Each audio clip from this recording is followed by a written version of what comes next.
Keep on dancing. This is a mantra Ballet Manila lives by and hopes to show in its return to the stage for its 25th performance season. We'll learn more from Artistic Director and CEO, Lisa Macuja-Elizalde. Lisa, thank you so much for joining us on The Final Word. Good evening, Rico. Thank you for having me. It's great to be face to face. I know. 25th season of Ballet Manila. What can theater goers experience when you open the season next month? You know, it's our 25th season, but it's our 27th year as a company because, of course, we lost 2 years of live performances. Well, we're opening with a new Romeo and Juliet, and it's going to be a very abnormal Romeo and Juliet. Why will it be an abnormal Romeo and Juliet? It's a tragic love story of William Shakespeare. I know.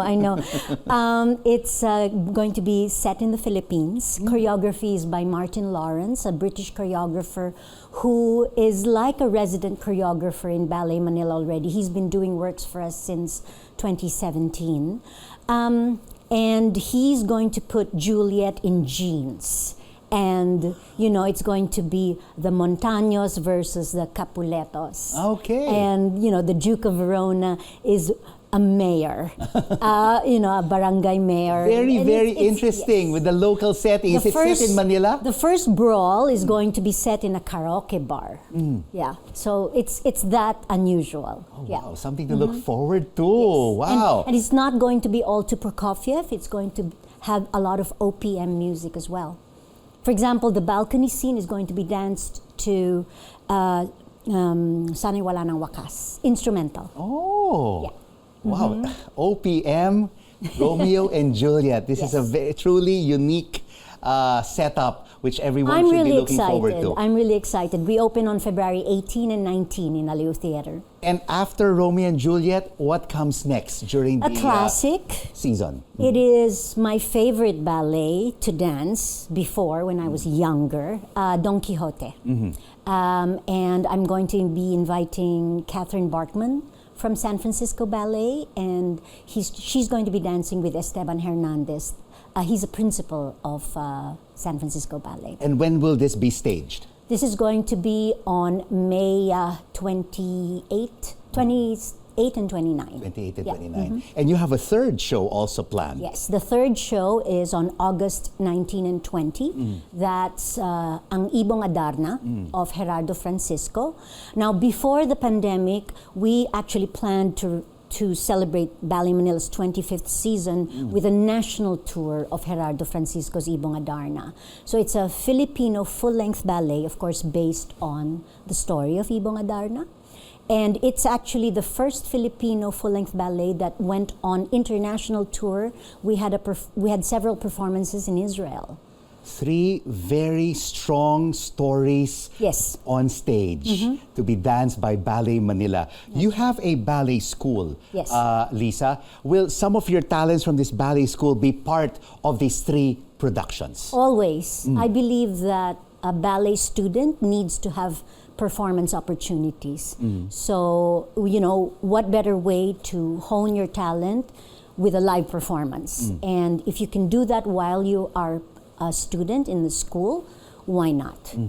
Definitely our performances in the season will involve students of our school. It has already involved students in our school and will continue. We will continue to do that. And also learn from the international talents that you have invited from overseas, your choreographer and your ballerinas who will also be performing on stage. You know, the Aliw Theater in Pasay City, Lisa, reopened its doors last year, almost 3 years after a fire destroyed the majority of the Star City complex. What new features can they expect from the Aliw Theater, which will be staging these performances? Well, it's a smaller theater, so it's more compact. The stage size is the same, but the audience members are less. So we still have the largest orchestra pit in the Philippines, and we have this beautiful sense-around LED screen. So now you don't really have to worry about set changes because it can change in a flash. So it's a new experience. Yes, it is. That It is. classical dance lovers Yes. will experience when they're at the Aliw Theater. Acoustics are also so much better. And of course, we have state-of-the-art lighting and sound system. So yeah, it's a harder working theater for sure. You are also a very hard-working a dance teacher, I mean mentor, Yes. and also producer. Yes. I have this one question for you. Yeah. Will you ever dance again? No. In one of these productions? In one of these productions, Lisa? You know, I guess There's been a clamor. you can never say never. Yeah. But you know, I danced a long time. I was still dancing on point at the age of 52. And you've been dancing since you were 8 years old. Since I was 8 years old, Yeah. yeah. So I've had so many injuries already, and I've had so many surgeries. But again, you can never say never, right? I still demonstrate a lot when I teach, and I love to teach with, you know, dancing with my students. But you know, I don't want to, you know, baka mahirapan yung audience manood sa akin. So ayoko ng ganon. I'd rather that I'm very happy that I actually found my calling as a choreographer, as a director, as a teacher, because not all dancers enjoy to teach, you know, and not all dancers enjoy to choreograph or to direct. And I'm very happy that I'm happy doing that now. But of course, in this whole pandemic, a lot of dynamics have changed. You know, the youth have a lot of different interests right now. Yes. Is there still a lot of interest among boys and girls to get into ballet school? I think there is. Of course, a lot of the young people nowadays, they feel that, you know, after one workshop or maybe 1-2 weeks of training, they'll be great dancers already. That is definitely not the case. It takes years of daily training to become good and to become a professional ballet dancer. And it's a very short career. And, you know, it doesn't really pay much. So unless you're doing, I guess, the leads, or you're a star dancer that can demand a huge talent fee, it is a calling, it's a passion, and you know, dancers have been called performing athletes, and it's something that you cannot take a vacation from. Right, yes. You have to keep at it while you're young, and you just grow with experience as And well. for parents who are watching us right now, who have daughters and sons who would like to get into classical dance, what is your advice to them? Enroll in the best ballet school as soon as possible. And make a decision, actually, if you're going to make it a career, because the sooner you get serious at it, the better it will be.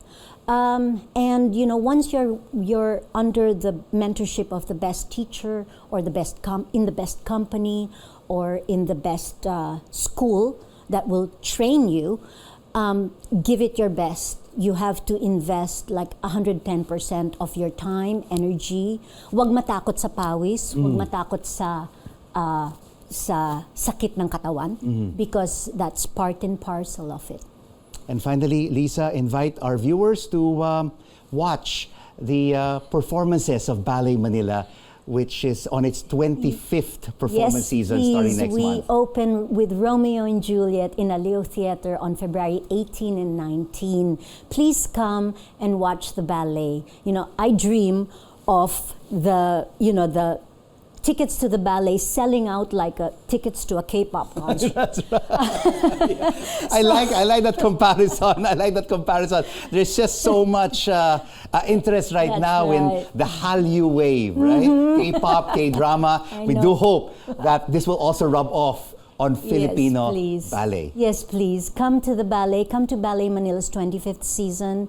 As I said, we opened with Romeo and Juliet. And the original Romeo and Juliet. Yes. And then we have Don Quixote in May and Ibong Adarna in August. And you can get your tickets at ticketworld.com.ph.